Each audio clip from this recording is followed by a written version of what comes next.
মোদের গরব মোদের আশা মুড়ি বাংলা ভাষা। প্রিয় দর্শক, আন্তর্জাতিক মাতৃভাষা দিবস উপলক্ষে বাংলা চ্যানেলের বিশেষ আয়োজন কবিতার আসরে আপনাদের সকলকে আমন্ত্রণ জানাচ্ছি। আমি সাদিক হাসান ইমন। ভাষা আন্দোলন বাংলার ইতিহাসে একটি মহিমান্বিত অধ্যায়। এই বীরত্বগাথা ইতিহাস শুধু বাংলাদেশ নয়, বিশ্বব্যাপী ছড়িয়ে আছে। 1999 সালের 17 নভেম্বর ইউনেস্কো এই দিবসটিকে আন্তর্জাতিক মাতৃভাষা দিবস হিসেবে ভূষিত করার পর থেকে এই দিনটি গোটা বিশ্বব্যাপী বিশেষভাবে পালন করা হয়। আসলে ভাষার জন্য রক্ত ঝরানোর ইতিহাস বাঙালির একটি অনন্য ইতিহাস। শুরুতেই 52 সেই ভাষা শহীদদের প্রতি বিনম্র শ্রদ্ধা রেখে শুরু করছি আজকের আয়োজন। আজকের পুরোটা সময় জুড়ে বাংলা নিয়ে কথা হবে, বাংলা কবিতা নিয়ে কথা হবে। আর পুরোটা সময়কে অর্থবহ করে তোলার জন্য আমাদের সাথে উপস্থিত হয়েছেন তাসনিম বিনতে আজিজ এবং মাহমুদা ইয়াসমিন কণা। শুরুতেই তাসনিম আপুকে দিয়ে শুরু করতে যাচ্ছি। আপু কেমন আছেন? খুব ভালো আছি, তুমি ভালো আছো? জি ভালো আছি।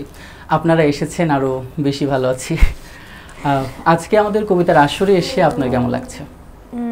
কবিতা আসলে সবসময় খুব ভালো লাগা, ভালোবাসার জায়গা, তো ভালো লাগছে, এর তো কোনো অবকাশ নেই। আপু, আমাদের ভাষা আন্দোলন নিয়ে আপনার অনুভূতি জানতে চাই। ভাষা আন্দোলন নিয়ে অনুভূতি বলতে হলে আসলে ভাষা আন্দোলন হচ্ছে আমাদের স্বাধীনতা সংগ্রামের পথে সব থেকে প্রথম যে ঘটনা প্রবাহের শুরুর ঘটনা হচ্ছে ভাষা আন্দোলন। আজকে এখানে আস্তে আস্তে দেখছিলাম যে ভাষা আন্দোলন শুরু হয় মূলত 1948 সালের 23 ফেব্রুয়ারি পাকিস্তানে করাচিতে একটা অধিবেশন হয়, জাতীয় অধিবেশন হয়। ওখানে ধীরেন্দ্রনাথ দত্ত নামে একজন বাঙালি ভদ্রলোক, উনি প্রথম বলে যে না, বাংলা ভাষাকে একটা আলাদা মর্যাদা, একটা আলাদা স্থানে জায়গা করে দিতে হবে। আসলে ওই নির্দিষ্ট সময় থেকে কিন্তু আমাদের বাঙালির জাতীয়তাবোধ, বাঙালির চেতনা এটা নতুন করে শুরু হয়। এবার কণা আপুর কাছে চলে যাচ্ছি। আপু কেমন আছেন? খুব ভালো আছি। আপনার কাছে একই প্রশ্ন, আমাদের কবিতার আসরে এসে আপনার কেমন লাগছে? আসলে আপু যেভাবে বললো, মানে কবিতায় তো ভালোবাসার জায়গা, ভালো লাগার জায়গা, আর যখন একটা আসর হয় তখন হচ্ছে মজা বা আনন্দ আরো বেড়ে যায়। তারপর হচ্ছে আজকে এমন একটা দিন, এই দিনের ভাষা নিয়ে কথা বলবো, আমরা কবিতা নিয়ে কথা বলবো, তাই আমাদের ভালো লাগার জায়গাটা আরো বেশি।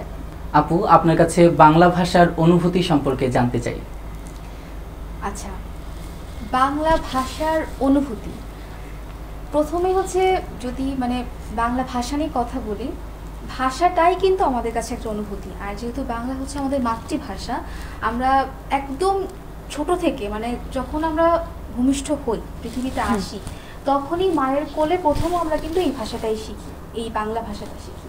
তো এই ভাষার প্রতি আমাদের আসলে অনুভূতি, আমাদের ভালোবাসা, আমাদের আবেগ, এটা বলে বা লিখে আমরা কিন্তু শেষ করতে পারবো না। এই যে অসংখ্য কবি, সাহিত্যিক, তারা বিভিন্ন গান রচনা করেছেন। আর আমাদের এই যে আজকের দিনের যে ইতিহাস, এটাই যদি আমরা একটু ভেবে দেখি, যেটা আপু বলছিল যে কত মানুষ, মানে কত ছাত্র সে সময় তাদের শুধুমাত্র ভাষা রক্ষার জন্য তাদের প্রাণ দিয়ে দিয়েছে। তো এই যে আমাদের যে একটা ইতিহাস, এই ইতিহাস মনে করলে কিন্তু ভাষার প্রতি শ্রদ্ধাবোধ, এর প্রতি আমাদের অনুভূতি আরও তীব্র হয়, আরও গাঢ় হয়। তো এই অনুভূতি হয়তোবা আমরা আরো গল্প যখন করব, হয়তোবা আমরা আরো অনেক কিছু কথা আসবে, যে অনুভূতিগুলো কিভাবে আস্তে আস্তে বিলীন হচ্ছে, কিভাবে আমরা এটাকে ধরে রাখতে পারি, সেই বিষয়ে আমরা হয়তোবা আরো কথা বলবো, আরো কথা আসবে। ধন্যবাদ আপু আপনার অনুভূতিটি ব্যক্ত করার জন্য। এবার আসলে কবিতার আসরে আমরা প্রথম কবিতাতে চলে যাই। আমাদের প্রথম কবিতাটি শোনাবেন তাসনিম আপু। আপু, আপনি কোন কবিতাটি দিয়ে শুরু করছেন? আমি আসলে আজকে শুরু করতে চাই শহীদুল্লাহ কায়সারের লেখা 21 ভোর কবিতাটা দিয়ে। আমরা যারা ধুকে ধুকে বাঁচি, মরে মরে বাঁচি, নিরানন্দের প্রহরগুলোকে যন্ত্রণার বুকে চেপে কালো গুলি আর বাঁচার প্রহসনে সংসাজি, আমাদের জন্য আসে একটি প্রসন্ন প্রহর 21 ভোর।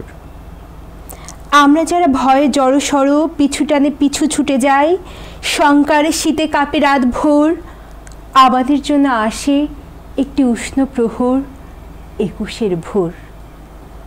আমরা যারা কাজ করি কলে, কারখানায়, অফিসে, খেতে খামারে, আমরা যারা উপবাসী, আমরা যারা পদাঘাতে জর্জর, আমাদের জন্য আসে একটি উজ্জ্বল প্রহর, একুশের ভোর। আমরা যারা সৌধ গড়ি, ইতিহাস রচি, আমরা যারা আকাশের বুকে প্রদীপ জ্বালি, তুহিনে গহিনে পদচিহ্ন রাখি, আমরা যারা কালের ভালে তিলক আঁকি, আমাদের জন্য আসে একটি রক্তিম প্রহর, একুশের ভোর, একুশের ভোর। ধন্যবাদ আপু, এটি আমার ভীষণ পছন্দের একটি কবিতা। আর আপনি যখন কবিতাটি শোনাচ্ছিলেন তখন যেন কবিতার ভেতরে ঢুকে যাচ্ছিলাম একদম। আপু, আপনার কাছে একটি প্রশ্ন রাখতে চাই। আপনি তো দীর্ঘদিন যাবৎ কবিতার সাথে আছেন, বিভিন্ন সংগঠন, বিভিন্ন কবিতার মানুষের সাথে চলাফেরা আপনার, তো সেখান থেকে আমি জানতে চাই যে আপনার আস্তে আস্তে মানুষের কি কবিতার প্রতি আগ্রহ বাড়ছে নাকি মানুষ কবিতা বিমুখী হয়ে পড়ছে? আমার মনে হয় না মানুষ কবিতা বিমুখী হয়ে পড়ছে, কারণ আজকাল আমরা সামাজিক যোগাযোগ মাধ্যমগুলোতে দেখি যে অনেক মানুষ কবিতা বলে সেটা দিচ্ছে সবার জন্য, আমরা শুনছি সেগুলো। এই সংখ্যাটা কিন্তু ক্রমান্বয়ে বাড়ছে। তাই বলতে পারি না যে কবিতা থেকে মানুষজন দূরে সরে গিয়েছে। হয়তো আগেকার যে ঢংটা ছিল কবিতাকে ভালোবাসার, সেই রূপকটা পরিবর্তন হয়েছে, কিন্তু মূল যে ভালোবাসাটা, আত্মস্থ করা, আপন করার যে আবেগটা, সেটা হয়তো খুব একটা পরিবর্তন আসেনি, এখনো রয়ে গেছে। হ্যাঁ, আসলে কবিতার প্রতি মানুষের ভালোবাসা, এই যে তুমি আছো, কণা আছে, আমরা আছি, আমরা কিন্তু গত ৪-৫ বছরে অনেক কিছু করেছি। এমনও দিন গেছে যে সেই সকাল থেকে শুরু করলাম, তারপরে হচ্ছে বিকাল হয়ে যাচ্ছে, সন্ধ্যা হয়ে যাচ্ছে, তারপরে আমাদের আড্ডা চলছে, কবিতা নিয়ে কাজ চলছে। তো আসলে এত কিছুর পর কি করে বলবো যে কবিতা থেকে মানুষজন সরে যাচ্ছে? আসলে যারা কবিতাকে ভালোবাসছে তারা আসলে আজীবনই বেঁচে যাচ্ছে, আজীবনই ভালোবেসেই যাবে। এবং কবিতার প্রতি আসলেই অনেক মানুষেরই, আমাদের মতো অনেক মানুষেরই আর কি কবিতার প্রতি অন্যরকম একটা অনুভূতি থাকে, থেকে যায়। এখন কবিতা শুরু যাচ্ছি কণাপুর কণ্ঠ থেকে। আপু, কোন কবিতাটি শুনছি?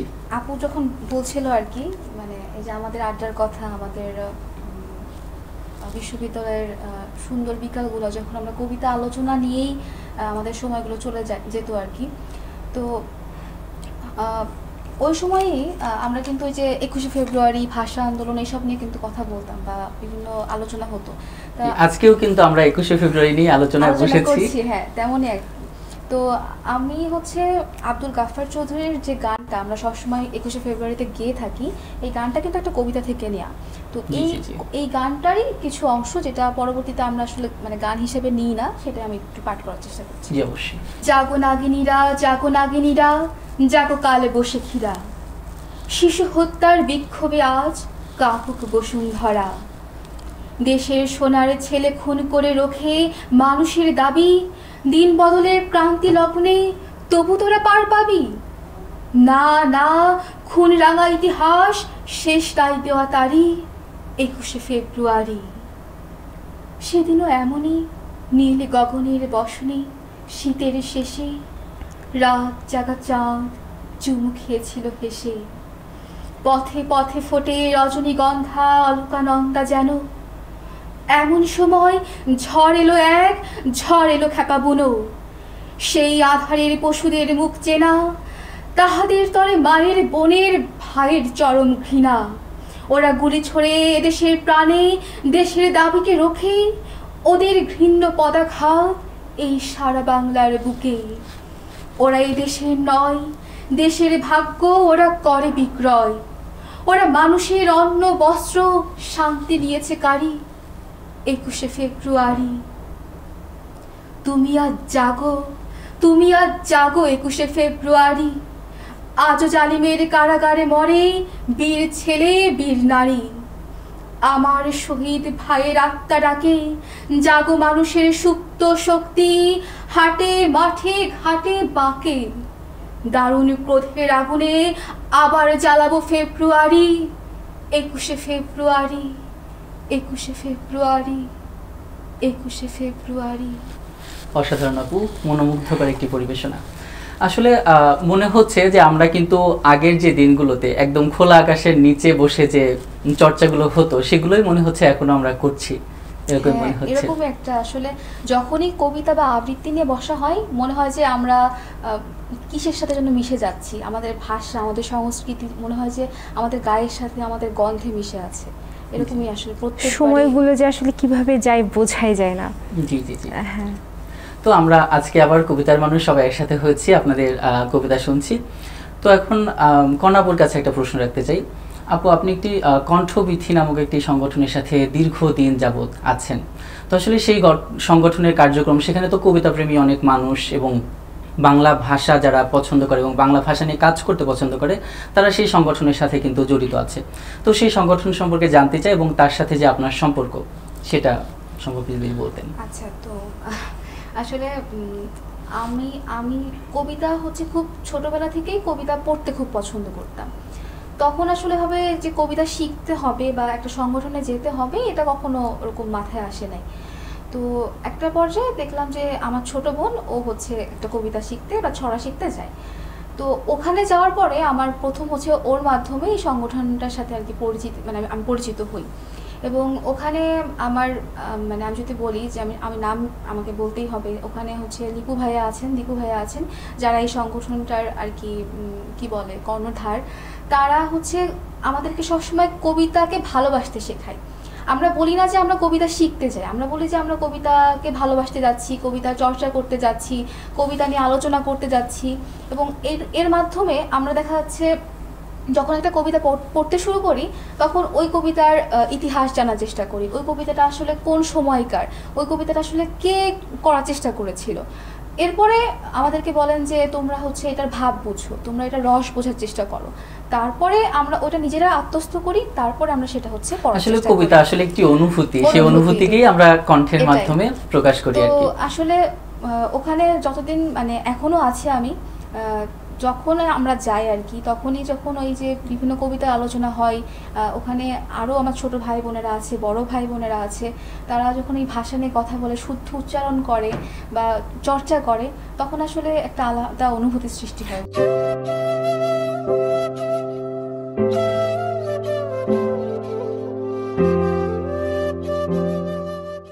আমেরিকায় সকল বাংলাদেশি ব্যবসায়ী ভোক্তা সমাজের প্রতি নিবেদন, স্কয়ার ফুড অ্যান্ড বেভারেজ লিমিটেডের পণ্য সামগ্রী রাঁধুনি রুচি ও চাষি ব্র্যান্ডের একমাত্র বৈধ আমদানিকারক এবং সরবরাহকারী নিউ হক অ্যান্ড সন্স। স্কয়ারের পণ্য সামগ্রী যুক্তরাষ্ট্রেই আমরা একমাত্র পরিবেশক। বাংলাদেশি কিছু অসাধু ব্যবসায়ী খুচরা বাজার থেকে মেয়াদোত্তীর্ণ পণ্য সরবরাহ করছে, তাই যুক্তরাষ্ট্রের সকল ব্যবসায়ী ভোক্তাদের অনুরোধ করা যাচ্ছে পণ্য ক্রয়ের পূর্বে new Haque and sons coding করা দেখে কিনুন। মহামারীকালে ভিড় এড়িয়ে ঘরে বসেই বুঝে নিন দৈনন্দিন বাজার। হালাল মাংস, মাছ থেকে শুরু করে প্রতিদিনের সব গ্রোসারি পণ্য সর্বোচ্চ মান ও প্রতিযোগিতামূলক মূল্যে হোম ডেলিভারি পেতে ফোন করুন 2129205262। কুইন্সে পান ফ্রি ডেলিভারি, ন্যূনতম ডেলিভারি চার্জে সর্বোচ্চ 3 ঘন্টায় আমাদের সেবা নিন Brooklyn, Bronx, Manhattan, Staten Island ও লং আইল্যান্ডে। বিস্তারিত জানতে ভিজিট করুন bajarsheba.us.com অথবা ফেসবুকে যুক্ত হন @bajarsheba.us এর সঙ্গে। বাজার সেবা, বাজার আপনার, বোঝা আমাদের। মেগা হোমস রিয়েলটি, স্বপ্ন আপনার, দায়িত্ব আমাদের। পছন্দের বাড়িটির জন্য আসুন আমাদের কাছে।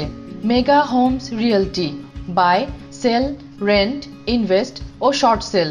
আমরা ফোরক্লোজ থেকে আপনার বাড়ি রক্ষা করতে সহায়তা করি। Mega homes realty, commercial and residential real estate firm. আমাদের সাথে যোগাযোগের ঠিকানা Moinul Islam, 3211 35th Avenue, Astoria, New York 11106। Telephone 9175354131। Email moinul4@gmail.com।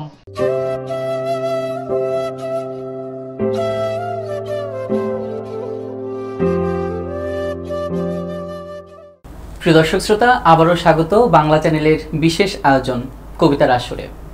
আমাদের সঙ্গে আছেন দুজন, তাসনিম মিনতে আজিজ আপু এবং মাহমুদা ইয়াসমিন কণা আপু। তো আমরা আসলে আমাদের আড্ডা চলছে। আমরা এখন শুরুতে একটি কবিতা দিয়ে শুরু করতে যাচ্ছি। তাসনিম মিনতে আজিজ আপু, কোন কবিতাটি এখন শুনছি? আচ্ছা, আমাদের ভাষা আন্দোলনটা তো হয় 1952 সালে। এরপরে 1971 সাল পর্যন্ত আস্তে আস্তে অনেকগুলো ঘটনা প্রবাহ কিন্তু আছে এর মাঝে। তো সেটারই একটা গুরুত্বপূর্ণ সাল বা সময় হচ্ছে 1969 সাল। জি, আসলে ভাষা আন্দোলনের থেকেই কিন্তু আসলে আমাদের বাঙালি জাতি একটা অনুপ্রেরণা পেয়েছে যে আমরা একটা স্বাধীন জাতি গঠন করব, সেখান থেকে সেই প্রেক্ষাপটেই হয়তো আপনার কবিতাটি। 1969 সালে যেটা হয় সেটা হচ্ছে শহীদ মিনার ভেঙে ফেলা হয়, এরপর শহীদদের প্রতি যে একটা ভালোবাসা, একটা শ্রদ্ধার জায়গাটা, সেটা ওই সময় কোনো একটাভাবে নষ্ট হতে থাকে। তারপরেও কবি খুঁজে পান যে এটা আপাত দৃষ্টিতে যদিও মনে হচ্ছে যে মানুষজন হয়তো পিছু ছেড়ে যাচ্ছে, হাল ছেড়ে দিচ্ছে, আর কোনো আশা নেই, আর কোনো ভরসা নেই, তবু ওই 1969-এর প্রভাত ফেরিতে শত শত মানুষের আগমন। কেন, কিসের জন্য, কিসের টানে? ওই যে বলছিলাম না, ভাষা আন্দোলন আমাদের কাছে কি, ভাষা আমাদের কাছে কি, সেটা আসলে ওখান থেকেই উত্তরগুলো পাওয়া যায়। যে ভাষা আন্দোলন বা ভাষা ওই পাকিস্তানিদের কালো চক্ষুর আড়ালে গিয়েও, সামনের মুখোমুখি দাঁড়িয়েও আমরা সেই প্রভাত ফেরিতে গিয়েছি। আমরা সেই প্রভাত ফেরিতে নগ্ন পায়ে হেঁটে বেদিতে ফুল দিতে গিয়েছি, আমাদের শ্রদ্ধা ভালোবাসা জানাতে গিয়েছি। তো সেটা নিয়ে কবিতাটা এখন পড়ছি। কবি শামসুর রহমান, আমাদের শ্রদ্ধেয় একজন কবি, দেশের জাতীয় কবি একজন, তার লেখা ফেব্রুয়ারি 1969 কবিতাটি। এখানে এসেছি কেন, এখানে কি কাজ আমাদের, এখানে তো বোনাস ভাউচারের খেলা নেই, কিংবা নেই মায়া কোনো গোল টেবিলের, শাসনতন্ত্রের ভেলকিবাজি নেই, নেই সার্কাসের নিরীহ অসুস্থ বাঘ, কসরত দেখানো তরুণীর শরীরের ঝলকানি নেই, কিংবা ফানুস ওড়ানো তাও নেই। তবু কেন এখানে জমায় ভিড় আমরা সবাই? আমি দূর পলাশতলির হাড্ডিসার ক্লান্ত এক ফতুর কৃষক, আমি মেঘনার মাঝি ঝড় বাদলের, আমি চটকলে শ্রমিক, আমি মৃত রমাকান্ত রায়ের নয়ন পুত্তলি, আমি মাটি লেপা উঠোনের উদাস কুমোর, প্রায় খ্যাপা গ্রাম উজাড়ের সাক্ষী, আমি তাঁতি সঙ্গীহীন, কখনো পড়িনি ফার্সি, বুনেছি কাপড় মোটা মিহি, আমি রাজস্ব দপ্তরের করুণ কেরানি, মাছি মারা তারা খাওয়া, আমি ছাত্র উজ্জ্বল তরুণ, আমি নব্যকালের লেখক, আমার হৃদয়ে চর্যাপদের হরিণী নৃত্য করে আসা যাওয়া, আমার মননে রাবীন্দ্রিক ধ্যান জাগে নতুন বিন্যাসে, এবং মেলায় তাকে বাস্তবের তুমুল রোদ্দুরে, আর চৈতন্যের নীলে কত স্বপ্ন হাঁস ভাসে নাক্ষত্রিক স্পন্দনে সর্বদা।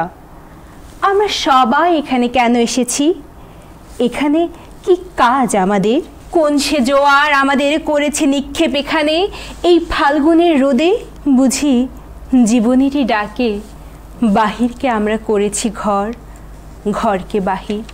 জীবন মানে মাথলা মাথায় মাঠের ঝাঁঝা রোদে লাঙল চালানো, জীবন মানে মেঘনারে ঢেউয়ে দাঁড় বাওয়া পালে খাটানো হাওয়ায়, জীবন মানে টেপির মায়ের জন্য হাট থেকে দূরে শাড়ি কেনা, জীবন মানে বইয়ের পাতায় মগ্ন হওয়া সহপাঠিনীর চুলে, জীবন মানে তালে তাল কাঁধে কাঁধ মিলে এগিয়ে চলা নিশানা ওড়ানো, জীবন মানেই অন্যায়ের প্রতিবাদে শূন্যে মুঠি তোলা অন্তরঙ্গ আলো তরঙ্গের আলোক খেলা, জীবন মানে ভাইয়ের মুখের হাসি বোনের নিপুণ চুল আঁচড়ানো, জীবন মানে হাসপাতালের বেডে শুয়ে এক আরোগ্য ভাবনা, জীবন মানেই রেশনের দোকানের লাইনে দাঁড়ানো, জীবন মানেই স্ফুলিঙ্গের মতো সবিষ্টিহার বিলি করা আনাচে কানাচে, জীবন মানেই আবার ফুটেছে দেখো কৃষ্ণচূড়া থরে থরে শহরের পথে কেমন নিবিড় হয়ে, কখনো মিছিল, কখনো বা একা হেঁটে যেতে যেতে মনে হয় ফুল নয়, ওরা শহীদের ঝলকিত রক্তের বুদবুদ স্মৃতিগন্ধে ভরপুর। 21-এর কৃষ্ণচূড়া আমাদের চেতনারই রং, আমি আর আমার মতোই বহু লোক রাত্রি দিন ভুলুণ্ঠিত ঘাতকের আস্তানায়, কেউ মরা আধমরা, কেউ কেউ বা ভীষণ জেদি দারুণ বিপ্লবে ফেটে পড়া। চতুর্দিকে মানবিক বাগান, কমল বন তছনছ হচ্ছে। বুঝি তাই এই 1969-এও আবার সালাম নামে রাজপথে শূন্যে তোলে ফ্ল্যাগ, বরকত বুক পাতে ঘাতকের থাবার সম্মুখে। সালামের চোখ আজ আলোকিত ঢাকা, সালামের মুখ আজ তরুণ শ্যামল পূর্ব বাংলা। দেখলাম রাজপথে, দেখলাম আমরা সবাই জনসাধারণ, দেখলাম সালামের হাত থেকে নক্ষত্রের মতো ঝরে অবিরত অবিনাশী বর্ণমালা। আর বরকত বলে গাঢ় উচ্চারণে, এখনো বীরের রক্তে দুঃখিনী মাতার অশ্রু জলে ফোটে ফুল বাস্তবের বিশাল চত্বরে, হৃদয়ের হরিত উপত্যকায়। সেই ফুল আমাদের প্রাণ, শিহরিত ক্ষণে ক্ষণে আনন্দের রৌদ্রে আর দুঃখের ছায়ায়। অনেক ধন্যবাদ আপু, মনোমুগ্ধকর একটি পরিবেশনা ছিল। ধন্যবাদ। আসলে মনে হচ্ছিল যে 52 থেকে 69 পর্যন্ত যেমন বাঙালির নকশি কাঁথায় যে বিভিন্ন আঁকে এবং আমাদের ভাষা নিয়ে আমাদের গ্রাম বাংলার যে ঐতিহ্যগুলো, মনে হচ্ছিল এই কবিতার মধ্যে কিন্তু সেভাবেই নকশি কাঁথার মতো প্রত্যেকটা ইতিহাস গাঁথা এবং প্রত্যেকটা মানুষের জীবনবোধ সবকিছু গাঁথা। হ্যাঁ, 1969 সালে আমাদের তো যার প্রথম সাধারণ নির্বাচনটা ওই সময় হয়, তখন যে একটা আন্দোলনের স্রোত, ওই স্রোতে যে সবার যে সরাসরি অংশগ্রহণ, সেই ব্যাপারটাও কিন্তু এই কবিতাটাতে চলে আসছে যে কিভাবে তারা তাদের জীবনগুলোকে পিছনে ফেলে তারা দেশের জন্য, দেশ মাতার জন্য সেই সালাম, বরকত, রফিকের মতো আবার রাজপথে নেমেছে। আবার কি করে রক্তের বিনিময়ে নিজের স্বাধীনতা, নিজের অর্জনকে পৃথিবীর বুকে তুলে ধরার জন্য একটা সংগ্রামের সূচনা করেছে। যে আসলে তাদের সেই সংগ্রামী মনোভাবের জন্যই কিন্তু আজকে আমরা একটি স্বাধীন দেশ পেয়েছি, মায়ের ভাষা পেয়েছি। আপু, বর্তমান সময় দেখা যাচ্ছে যে বাংলা ভাষাকে অনেকে আবার বিকৃতভাবে ব্যবহার করছে, এটা কিন্তু প্রত্যেকটা মানে পরতে পরতে এটা দেখা যাচ্ছে। তো আপনার কি মনে হয় যে কি কারণে এরকম হচ্ছে, বাংলা ভাষা কেন বিকৃত হয়ে যাচ্ছে? আসলে বাংলা ভাষার কথা যদি আমরা বলি, আমরা হুমায়ুন আজাদের যে ভাষার ইতিহাস আমরা পড়েছি, সেখান থেকে দেখতে পাই যে আমাদের বাংলা যে ভাষাটা, সেটা হচ্ছে সংস্কৃতির একটা অপভ্রংশ। অপভ্রংশ শব্দের আবিধানিক অর্থটা হচ্ছে যেটা ভুল বা কোনো একটা অংশের ভুল, অস্বচ্ছ অংশ। তো বাংলা ভাষা আমাদের আর্য, ফার্সি, পর্তুগিজ, চাইনিজ, এমনকি ইংরেজি বিভিন্ন শব্দের সমাহার। এই যে ভাষায় বিভিন্ন ভাষার যে সমাহারটা হচ্ছে, এটা একটা চলমান গতিধারা, এটাকে পাল্টানোর খুব একটা সুযোগ নেই আমাদের, এটা হবেই। কিন্তু যেটা আমরা করতে পারি সেটা হচ্ছে আমরা যে একটা মুখোশ পরে থাকি যে আধুনিকতা মানেই ভাষাকে বিকৃত করা, আধুনিকতা মানেই হচ্ছে বাংলা ভাষা, বাংলা চেতনাকে ভুলে যাওয়া, সেই একটা চিন্তাধারা থেকে হয়তো আমাদের বের হয়ে আসা উচিত। কারণ এই চিন্তাধারা মানে হচ্ছে আমাদের সেই সালাম, বরকত, রফিক, জব্বারের একটা অপমান করা, তাদের আত্মত্যাগকে অসম্মান করা। ভাষা, বাংলা ভাষা পৃথিবীর আর অন্যান্য ভাষাগুলোর থেকে কোনো অংশে কম নয়। পৃথিবীর অনেক দেশে অনেক লেখক আছেন যারা তাদের নিজের ভাষায় লিখতে পর্যন্ত পারেন না, কারণ তাদের নিজেদের ভাষায় সঠিক ব্যাকরণ নেই, সঠিক ব্যাকরণ নেই, শব্দগুলোর রূপ নেই, লিখিত রূপ নেই। কিন্তু দেখেন আমাদের বাংলা ভাষায় কিন্তু একটা পরিপূর্ণ ভাষা। আমাদের বাংলা ভাষায় নোবেল পেয়েছেন কবিগুরু রবীন্দ্রনাথ ঠাকুর। এর থেকে সুন্দর ভাষা বোধহয় পৃথিবীতে, একটা পরিপূর্ণ ভাষা পৃথিবীতে কমই আছে। তবুও আমরা এই ভাষাটাকে ভালোবাসতে পারছি না। আমাদের দুঃখটা হয়তো হওয়া উচিত এই ভালো কেন বাসতে পারছি না এই জায়গাটাতে। ভাষার বিকৃতি না হোক, ভাষার মধ্যে অন্য ভাষার শব্দ আসবেই, অন্য সংমিশ্রণ ঘটবেই। আমরা যাতে অনুকরণ না করি, অনুসরণ না করি। আসলে যে আমাদের যে ভালো একটা শব্দ বলেছো, আমাদের যে বাংলা ভাষা আছে তার কিন্তু মাধুর্যপূর্ণ একটি ভাষা। এবং লেখকদের কথা যেটা বললেন, লেখকরা কিন্তু লেখার ক্ষেত্রে যদি অলংকার দিতে চান, বাংলা ভাষা যেটা অগাধ পরিমাণে আছে, আমার মনে হয় যে অন্য ভাষাটার দ্বারস্থ হওয়ার কোনো প্রয়োজনই পড়ে না। কিন্তু আসলে আমাদের যেটা বর্তমান যে যুব সমাজ, এবং আমরা কিন্তু আসলে সেই অনুসরণ বা অনুকরণটাই আসলে আমরা করতে গিয়ে, আপনি যেটা বলছিলেন যে মুখোশের আড়াল থেকে, জি জি, ওই মুখোশের আড়ালেই থেকে যাচ্ছি, এরকম একটা। আবার দেখেন মাঝে মাঝে কিন্তু আমাদের যখন খুবই গুরুত্বপূর্ণ মুহূর্তগুলোতে, সেক্ষেত্রে কিন্তু আমরা আবার মুখোশকে ঝেড়ে ফেলছি। তো এখন আরেকটি কবিতা শুনে নেওয়া যাক। কনাপু, কোন কবিতাটি আমরা এখন শুনছি? আমি খুব মজা করে কবিতাটা পড়ি, কারণ এই কবিতার সাথে আমার কাছে মনে হয় আমার ছোটবেলাটাও একটু মিশে আছে, আবার বাংলা একটু সংস্কৃতও মিশে আছে, আবার একুশ তো আছে। তো আমি এবার আশরাফ সিদ্দিকীর একটা কবিতা, একুশের কবিতাই নাম, এই কবিতাটা পাঠ করার চেষ্টা করছি। পাখি সব করে রব, রাতে পোহাইল, কাননে কুসুম কলি সকলে ফুটিল। কবেকার পাঠশালায় পড়া মন্ত্রের মতো সেই সুর নয়, স্মৃতির মধু ভাণ্ডার। সেই আমার দেশ, মাঠ বন নদী, আমার দেশের জারি সারি ভাটিয়ালি মুর্শিদি। আরও কত সুরের সাথে মিশে আছে আমার মায়ের মুখ, আমার মায়ের গাওয়া কত না গানের কলি। বিন্নি ধানের মাঠের ধারে হঠাৎ কয়েকটি গুলির আওয়াজ, কয়েকটি পাখির গান, শেষ না হতেই তারা ঝরে গেল, পড়ে গেল মাটিতে। সেই শোকে কাল বৈশাখীর ঝড় উঠল আকাশে। মাঠ কাঁপলো, ঘাট কাঁপলো, বাট কাঁপলো, হাট কাঁপলো, বন কাঁপলো, শন কাঁপলো। ইতিহাস থমকে দাঁড়িয়ে লিখে নিল সব। তাই তো সহস্র পাখির কলতানে আজ দিগন্ত মুখর। তাই তো আজ দেখো এই মিছিলে এসে দাঁড়িয়েছেন আমার মা, যিনি বাংলা ভাষায় কথা বলতে বড় ভালোবাসেন।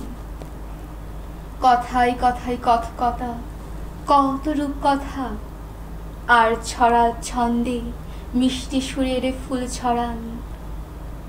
তিনি এখনো গুনগুন করে গাইতে পারেন। পাখি সব করে রব, রাতি পোহাইল, কাননে কুসুম কলি সকলে ফুটিল। রাখাল গরুর পাল লয়ে যায় মাঠে, শিশুগণ দেয় মন নিজ নিজ পাঠে। শিশুগণ দেয় মন নিজ নিজ পাঠে। অসাধারণ। আসলে কিছু কিছু কবিতা একদম মায়ের কোলে নিয়ে যায়, সেরকমই একটা কবিতা আপনার কণ্ঠে শুনলাম। সুন্দর একটা কথা বলেছো, মায়ের কোলে নিয়ে যায়। জি জি জি, আসলে বাংলা ভাষা যেহেতু মায়ের কাছ থেকেই প্রথম সেই ভাষাটা শোনা শেখা, তো আসলে বাংলার কিছু কিছু কবিতা, এবং আমার মনে হয় সব কটা কবিতাই একদম মায়ের সেই কোলেই নিয়ে যায়। হ্যাঁ, এটা কিন্তু খুবই দারুণ একটা কথা বলেছো, কারণ ওই যে এটা শুরু করার আগে আমি যখন বলছিলাম যে এটা একদম ছোটবেলাটা মনে পড়িয়ে দেয়, ওরকম আর কি। যে যখন আর কি আমরা ছোটবেলায় খেতে চাইতাম না, তখন কিন্তু মা একদম ডেকে নিয়ে এসে বসিয়ে এই ছড়া সেই ছড়া, আতা গাছে তোতা পাখি, এরকম কিছু ছড়া দিয়ে কিন্তু আমাদের একদম ছোটবেলাটা শুরু হয়। তো আপু যেটা বলছিল আর কি একটু আগে, যে ভাষা বিকৃতির ব্যাপারটা, আসলে ওই যে ভাষা কখনো বিকৃতি হয়ে যাচ্ছে বা ভাষাকে আমরা আমাদের সত্তাকে হারিয়ে ফেলছি, আসলে এই যে হারিয়ে ফেলছি এটা কিন্তু খুব কষ্টের একটা ব্যাপার। যে ভাষায় যে ছড়াতে আমাদের ছোটবেলা কেটেছে, আমাদের খাবারটা আমরা শুরু করেছি, আমাদের ঘুমানোর আগে আমরা গল্প শুনেছি যে ভাষায়, ঠাকুরমার ঝুলি বা এরকম কিছু, সেই ভাষাকে আমরা ভালোবাসতে পারছি না। আপু যেটা বলছিল আর কি, আমার মনে হয় না যে এই বাংলাদেশে এখনো এমন কোনো শিশু আছে যার মা তাকে ছোটবেলায় আয় আয় চাঁদ মামা গিয়ে ঘুম পাড়ায়নি। জি জি, অবশ্যই অবশ্যই, নিশ্চয়ই। আমরা সেই শিকড়কে ভুলে আসলে কোথায় যাচ্ছি, এটাই তো বিকৃতি করছি, যেখানে বাংলা ভাষার প্রাচুর্য অনেক।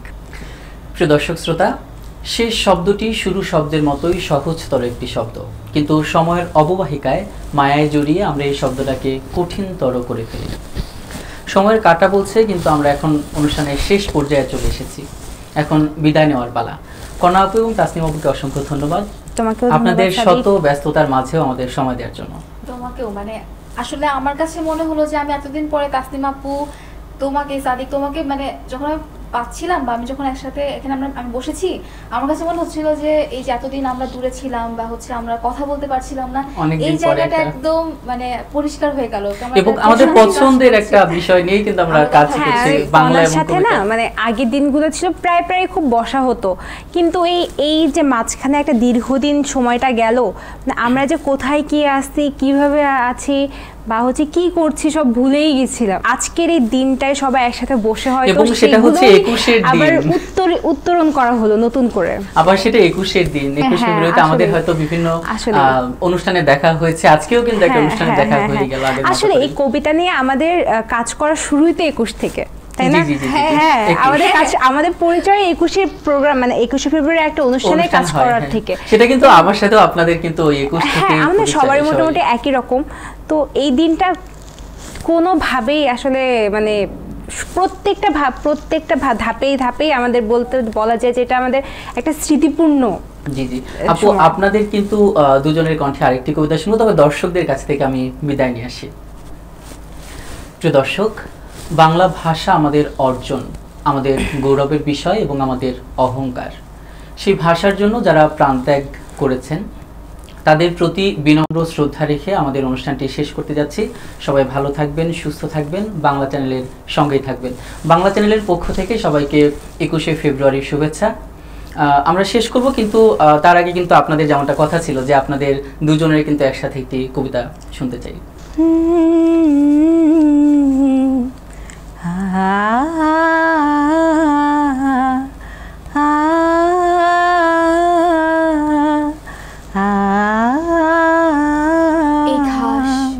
মাটির বুকে আস্তে করে পা রেখো, এখানে আমার ভাই বরকত, সালাম, আসাদিরা শুয়ে আছে, ওরা ব্যথা পাবে, ডুকরে কেঁদে উঠবে।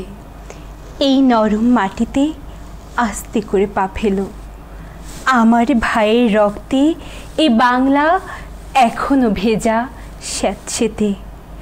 এ মাটি রাত্রি দিন কেঁদে কেঁদে প্রার্থনা করে বিধাতার কাছে, আমার মায়ের ভাষা মুখ থেকে কেড়ে দিতে দেব না।